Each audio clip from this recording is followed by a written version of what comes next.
Good morning, teachers! Welcome to Teacher Talk. I'm Miss G. And I'm Miss Maddie, and today we're going to talk about the high incidence disabilities. The first four disabilities that we will be talking about are the high incidence disabilities, such as emotional and behavioral disorders, attention deficit disorders, learning disabilities, and communication disorders. According to the IDEA, the term students with learning disabilities is a disorder impacting the understanding or usage of language in one or more of the basic psychological processes. However, the definition has an exclusive clause that does not include students whose learning problems are a result from visual, hearing, or motor disabilities, intellectual disabilities, emotional disturbances, or environmental, cultural, or economic hardships. So basically, it's a game of Uno reverse. Studies show that about 3.4 school-aged students are identified with learning disabilities, but its starting line is teachers. It's a fun little game they want you to play called Creating an IEP. About 1 in 4 students with a learning disability is also identified with attention deficit hyperactivity disorder, also known as ADHD. About 1 in 3 students with a learning disability also has problems related to social skill deficit and has difficulty getting along with others. Learning disabilities are identified by unexpected underachievement in one or more academic areas in the primary criterion for identifying students with disabilities. In the kids' defense, though, I would be underachieving as well if they took away my Curious George book for the giver as well. Another way to identify a learning disability is through the RTI approach. A strategy to include students with learning disabilities is for teachers to recognize the need for effective collaboration and engaging in well-planned co-teaching. Here to talk more about collaboration for inclusion is Dr. Brooks. I feel the need for speed. Oh, so you're a fan of Top Gun? Nope. I just saw that line in the trailer that played before the video I was showing my kids. I haven't been in the movie since the drive-ins. But drive-ins are from the 1950s, so we're not that close in age then? I meant during the pandemic. That was the last time I went to the movies, except I was teaching through Zoom calls all day and I wanted to get out of the house, so I went to the drive-in, but I fell asleep during the trailers. I mean, relatable. So what are your thoughts about collaborating in today's classrooms? With today's need for commitment into the classroom, it's highly important for teachers to take the time, even if it's after school, let's face it, we're there late most of the time anyways. To ensure every student is included and learning at the pace they need, planning out activities and lesson plans with your co-teacher is basically necessary. And even if you don't have a co-teacher, sitting with another teacher in your grade level, or even a teacher that has been in the field longer than you, is important. Because nobody can be a teacher alone, and you can always learn something new through collaborating. Well, thank you so much for being here, Dr. Brooks, to talk to us about inclusion and co-teaching. No problem. I'm just gonna go pick up another Starbucks and get back to grading papers. Let's give her a round of applause!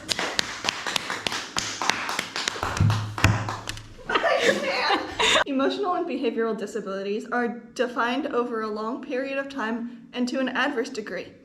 A student exhibits one or more characteristics of the inability to learn, which can't be explained.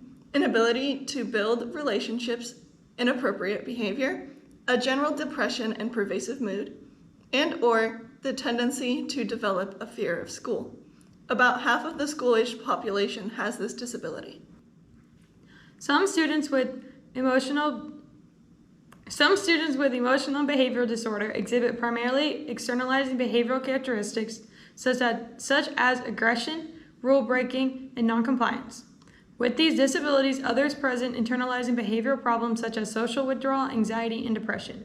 Secondary characteristics include social skills, difficulties, and problems attending instruction.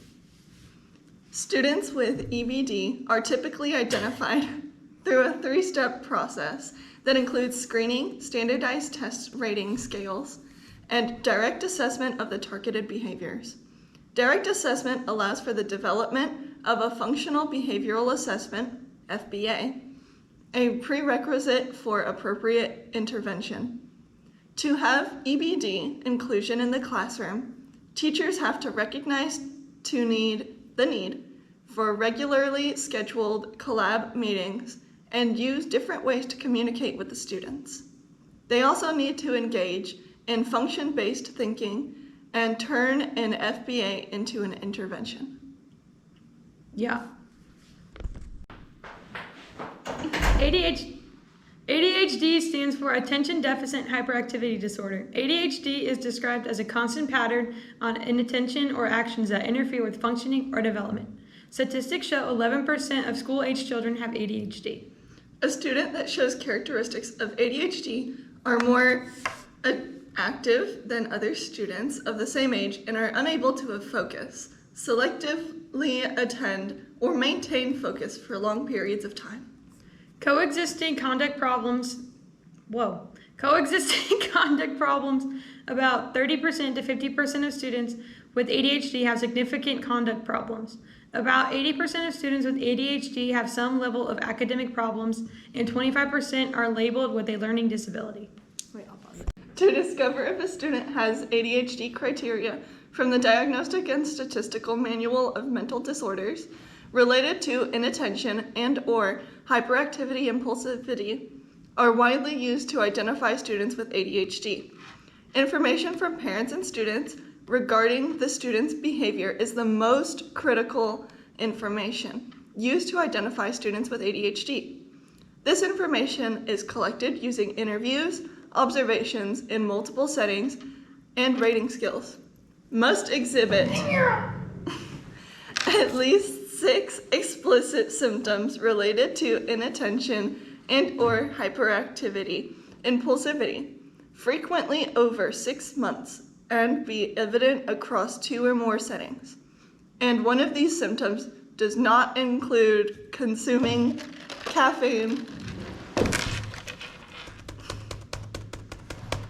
Knowing the procedures for developing a Section 504 plan is important to know how to include students with ADHD in the classroom, working with families to monitor behavior changes and promote a generalization of mutually planned interventions. Next, let's talk about communication disorders. This type of disorder includes speech and language disorders. Speech disorders include problems related to verbalization and difficulty with forming and understanding spoken communication.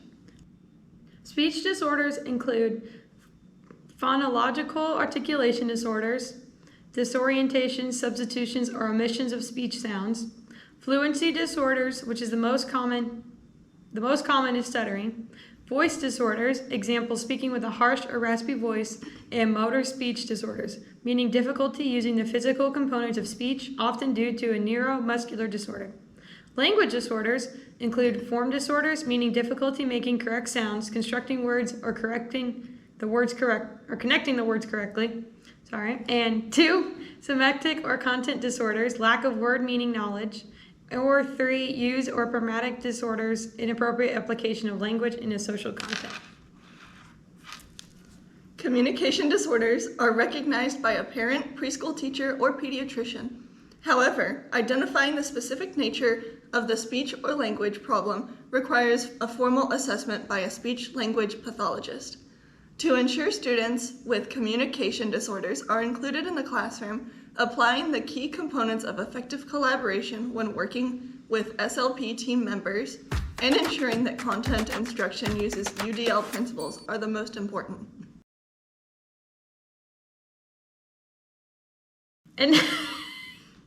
And now we'll be discussing the 5 low incidence disabilities, which are significant intellectual disabilities and multiple disabilities, autism spectrum disorder, sensory impairment, physical disabilities, health impairments, and traumatic brain injuries. Difficulty functioning in society due to issues with their intellectual and adaptive behaviors occurs initially during the developmental period and most common before or at birth is the definition for intellectual disabilities. The percentage of population between the ages 6 to 21 is 0.6%, and the percentage of all students 6 to 21 served under IDEA is 7.1%. Students with intellectual disabilities have low achievement in all academic areas and general weaknesses in basic learning abilities. Abilities such as attention, memory, problem solving, and skill generalization. These students sometimes have weak social skills and challenging behavior, as well as struggling with daily living skills. Students with multiple disabilities may have sensory and physical impairments and may exhibit uncommon characteristics such as self-stimulatory or self-injurious behaviors. Students that fall under this category may also have serious medical conditions. Individuals with more severe intellectual disabilities can often be identified at birth or as infants or toddlers. Physical features and behavioral characteristics often lead to an assessment by physicians and other clinicians, which determines the presence of significant developmental delay. Individuals with milder intellectual disabilities often do not have obvious physical characteristics and may not be identified until they are in school and begin to display academic and/or social behavioral problems. Educational personnel evaluate these students to determine if special education services or other accommodations are necessary. Students with intellectual disabilities have trouble functioning in society due to issues with their intellectual and adaptive behaviors. This occurs initially during the developmental period and is most common before or at birth. The percentage of the population between the ages 6 to 12 is 0.6%, and the percentage of students 6 to 21 served under the IDEA with a disability is 7.1. Students with intellectual disabilities have low achievement in all academic areas and general weaknesses in basic learning abilities such as attention, memory, problem solving, and skill generalization. These students sometimes have weak social skills and challenging behaviors, as well as deficiencies in daily living skills. Students with multiple disabilities may have sensory and physical impairments and may exhibit uncommon characteristics such as self-stimulatory or self-injurious behaviors. Many will have a serious medical condition. Students with multiple disabilities may have sensory and physical impairments and may exhibit uncommon characteristics such as self-stimulatory or injurious behaviors. Many will have serious medical conditions. To include students with intellectual disabilities, use experimental hands-on learning activities. Also, prompt and reinforce communicative acts, including expressive and recessive communication, especially with peers without disabilities.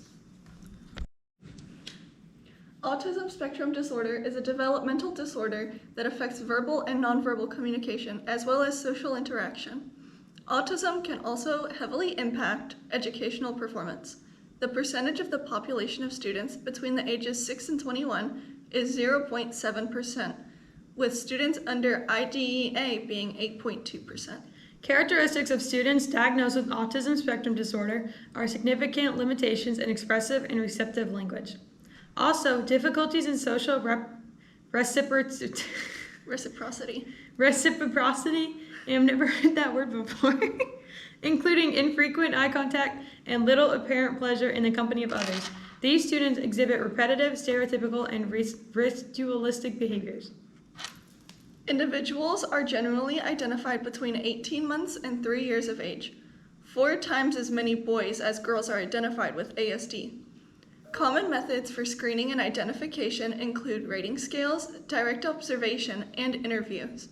To include these students in the classroom, develop routines for the student and stick to them. Use visual icons or pictures to develop schedules that present activities in a specific order. Making it fun. Sensory impairments includes hearing and visual impairments. Deafness is defined as a hearing impairment that is so severe that a child is impaired in processing linguistic information through hearing, with or without amplification, that adversely affects the child's educational performance. Hearing impairment means an impairment in hearing, whether permanent or fluctuating, that adversely affects a child's educational performance, but that is not included under the definition of deafness.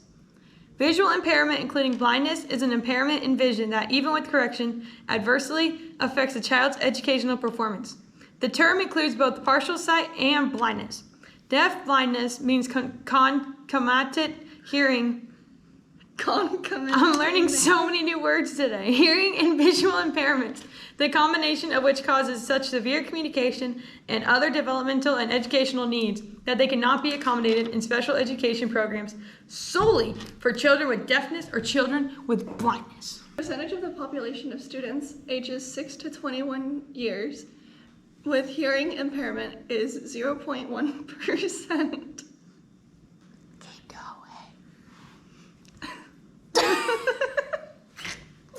Numbers are hard.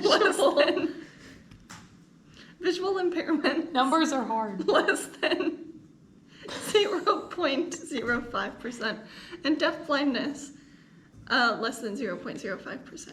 The percentage of all students with disabilities served under IDEA is in hearing impairments, 1.2% visual impairments, 0.4% deafblindness, and less than 0.05%. Students with sensory impairments may have total or partial vision loss, total or partial hearing loss, or a loss of both hearing and vision to a significant degree. The hearing and or vision loss must interfere with the student's learning ability in order for the student to qualify for special education. She did it! Individuals with sensory impairments are usually identified at birth or during infancy through testing by medical personnel. To ensure inclusion for these students with hearing impairments, get the student's attention by calling his or her name before speaking, and always look at the student when you are speaking. Let the student sit close so he or she can see your face and body language, and always speak clearly and naturally. To include students with visual impairments, assist the student in making audio recordings of lectures and discussions. Present materials in ways that allow them to use the other senses, mainly hearing and touch. Physical disabilities include orthopedic impairment that adversely impacts a child's educational performance. The impairment can be caused by disease or other causes. Other impairments involve having limited strength, vitality, or alertness, heavily impacting educational performance. Percentage of students aged 6 to 21 with orthopedic impairments is 0.1%, and health impairments at 1.2%. The percentage of all students with disabilities served under IDEA in orthopedic impairment is 0.9%, and other impairments are 13.8%. The conditions of students with physical disabilities are relatively mild to more severe, and different parts of the body may be affected. Disabilities may be due to central nervous system damage or muscular or orthopedic impairments. Students with a health impairment may be weak and sometimes in pain. A lack of stamina may often be a debilitating factor. Students with such conditions may miss a lot of school due to their illnesses. Students with physical disabilities are usually identified through a diagnosis by a pediatrician at birth or later during their development based on the physical characteristics or symptoms of a specific condition. Educational personnel must determine if a student qualifies for special education. To include these students in a classroom setting, teachers can arrange the classroom to increase accessibility and understand how students are to use their AT devices. Hope to see you next time on Teacher Talk Tuesdays.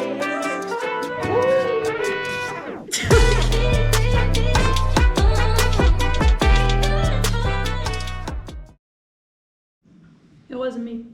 If you'd have been there, if you'd have seen it, I bet you would have done the same. Okay. We have other homework. Sorry.